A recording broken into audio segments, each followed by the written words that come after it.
Vous écoutez Nature Rebelle. Je m'appelle Héloïse et je suis ravie de vous accompagner dans ce podcast audacieux vers une santé naturelle et authentique. Ici, nous ne suivons pas le troupeau, nous le défions. Nous rejetons les normes préétablies et osons remettre en question les dogmes qui ont longtemps dicté notre compréhension de la santé. Nous découvrirons les travaux de certains experts, des praticiens et des rebelles de la santé qui n'ont pas peur de secouer les fondements établis. Ensemble, nous allons déconstruire les croyances obsolètes et explorer des alternatives audacieuses pour cultiver votre santé et votre bien-être. Rejoignez-nous dans cette aventure où on embrasse une approche radicalement différente de la santé. Bienvenue dans Nature Rebelle. Défiez les normes avec la santé naturelle.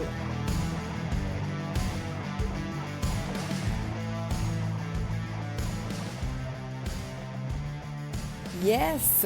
Bonjour à toi mon ami. Je suis vraiment contente de te retrouver dans mon nouveau podcast Nature Rebelle, dans lequel on va jaser ensemble de santé naturelle. Donc, j'espère que tu vas bien.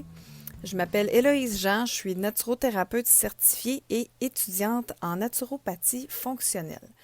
Donc, à chaque semaine, ensemble, on va parler de différents sujets qui vont être en lien avec la santé naturelle. Donc, si tu es, par exemple, une professionnelle surchargée qui veut prendre soin de sa santé, qui veut prendre sa santé en main et en apprendre plus sur la façon d'entretenir et de l'améliorer de façon naturelle, ce podcast-là est pour toi. Fait que je vais commencer par me présenter un petit peu plus. Donc, moi, je viens du domaine de la santé. En fait, j'ai toujours été attirée par les soins, les remèdes naturels. Là. Même quand j'étais enfant, j'avais tendance à me prendre pour une guérisseuse. J'avais tendance à vouloir soigner mon entourage, des fois même les animaux. Puis, quand il y avait des petits bobos, là, je me souviens d'un chat que j'avais eu. Il avait fait un abcès à côté de l'oreille. Puis, on avait été voir le vétérinaire avec ça qui avait nettoyé l'abcès. Mais après ça, à la maison, il fallait faire des soins au minou, là, de continuer à laver, nettoyer la plaie et tout. Puis, je me souviens que ma mère était comme vraiment pas à l'aise avec ça. Donc, c'est moi qui avais comme pris l'initiative de soigner le chat. Puis, tu sais, c'était quand même, c'était sur plusieurs jours là, qu'il fallait continuer à nettoyer ça là, jusqu'à temps que ça guérisse. Puis, ma mère, elle m'en parle encore. Là, je pense qu'elle elle était vraiment soulagée que naturellement, tu sais, je me propose en fait pour soigner mon chat. Fait que ça a toujours été un petit peu, ça a toujours fait partie de moi, un petit peu cette tendance-là.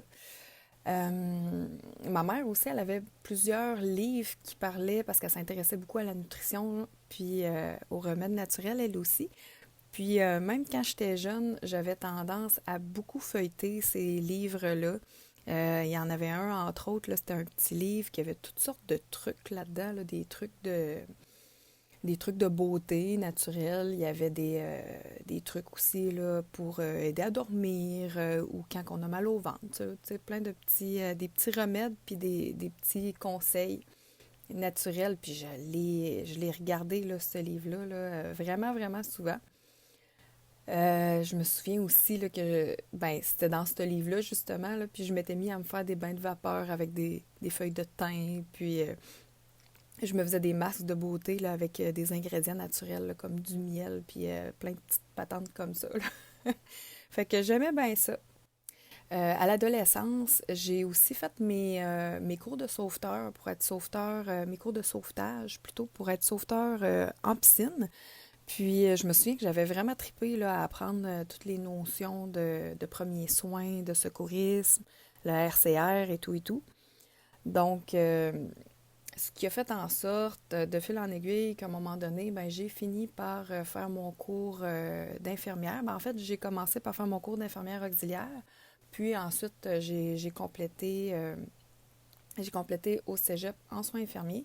Et par la suite, j'ai travaillé là, plus de 15 ans dans le domaine de la santé, dans différents milieux, là, des milieux de soins longue durée au début. Ensuite de ça, j'ai travaillé à l'hôpital, en chirurgie, aux soins intensifs. J'ai travaillé aussi au privé et à titre de travailleur autonome. Fait que je me suis promenée pas mal. Puis vers 2019-2020, là, ça a été une période un peu plus turbulente dans ma vie. J'ai eu des changements importants au niveau professionnel. Je me suis séparée, j'ai déménagé. Puis en plus, tout ça, c'était sur le magnifique contexte engendré par la COVID, donc sur fond de crise sanitaire. Alors, confinement, insécurité financière, etc., etc., ça a été une période un petit peu moins réjouissante de ma vie. Mais je pense que je n'étais pas la seule à vivre ça, là. Je pense qu'on a été plusieurs à être assez ébranlés par cette période-là.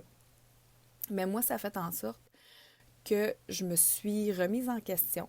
J'ai eu des prises de conscience, là, particulièrement au niveau professionnel, par rapport au domaine de la santé, puis de ma profession en général, parce qu'on le sait, hein, le système de santé est malade, ça va pas en s'améliorant. En tout cas, je pense pas qu'à court, moyen terme, ça change beaucoup.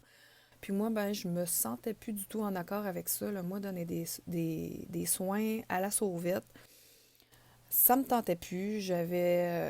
Puis, tu sais, je voulais aussi avoir plus de disponibilité pour ma famille. C'était quelque chose que je tenais beaucoup. C'est là que j'ai commencé à réfléchir un petit peu plus sérieusement, là, à me former en naturopathie. Puis au moins, la COVID va avoir eu ça de bon. C'est que ça a permis à plusieurs formations de se donner en ligne parce que moi, où ce que je suis, dans le Bas-Saint-Laurent, en tout cas, à ce que je sache, il n'y en avait pas là, de formation offerte dans les alentours. Donc, il aurait fallu que je me rende à l'extérieur. Avec une famille, c'est quand même assez difficile, avec des enfants. Ça fait que c'est un petit peu grâce à ça qu'il y a eu des cours qui étaient de plus en plus offerts en ligne. Donc, j'ai fait un cours en naturothérapie que j'ai complété en février 2023. Puis là, maintenant, je poursuis mes études en naturopathie fonctionnelle pour continuer d'approfondir mes connaissances puis offrir un meilleur service. Puis c'est un domaine qui est tellement fascinant. C'est d'ailleurs pour ça que j'ai eu envie de créer ce podcast-là. C'est passionnant. Il y a tellement, on dirait que plus on en apprend, plus on a envie d'en apprendre, puis qu'il y a plusieurs choses qu'on a le goût d'explorer. Donc, ça va me donner la chance d'explorer ça avec vous, de vous donner des informations, d'entrer en contact avec les gens, puis de faire ma petite part aussi pour t'aider à améliorer tes connaissances et ta santé, espérons-le, par la bande. Au niveau du contenu qu'on va aborder dans le podcast, l'affaire, c'est que je trouve qu'on est confronté à un flot d'informations contradictoires. Là, c'est quand même assez débile. Sur les réseaux sociaux, même à télé, on voit passer à peu près tout et son contraire. Ça devient vraiment, vraiment difficile de s'y retrouver. Fait que moi, j'ai envie de démystifier ça avec toi, puis de t'orienter vers des pistes de solutions là, que tu vas pouvoir intégrer à ta vie, puis des pistes de réflexion aussi. Là. Des fois, on va avoir des prises de conscience, on va se remettre en question, puis c'est correct. Je vais essayer de t'offrir un contenu qui est informatif, qui est concis, avec des conseils qui sont simples à intégrer. Donc, on va couvrir un très vaste éventail de sujets, toujours en lien avec la santé naturelle et holistique. Par exemple, on va parler des médecines alternatives en général, comme la naturopathie, hein, parce que c'est mon domaine, l'herboristerie, l'aromathérapie. On va jaser d'alimentation saine, gestion du stress, habitudes de sommeil. Là, il y a quand même plusieurs sujets. Juste au niveau des médecines alternatives en général, il y a comme vraiment une infinité presque de sujets qu'on peut aborder. Mais il y a aussi des sujets que je trouve vraiment très intéressants, comme par exemple la neuroscience, l'épigénétique, la spiritualité. Dont c'est pas directement en lien avec la santé naturelle, mais il y a quand même plusieurs notions qui peuvent vraiment bien s'intégrer à une approche naturelle de la santé. Puis à l'occasion, j'ai vraiment hâte aussi de parler de certains sujets qui sont plus, qu'on pourrait plus qualifier d'enjeux de société. Parce que c'est des sujets qui ont un impact au niveau de notre santé puis de notre qualité de vie.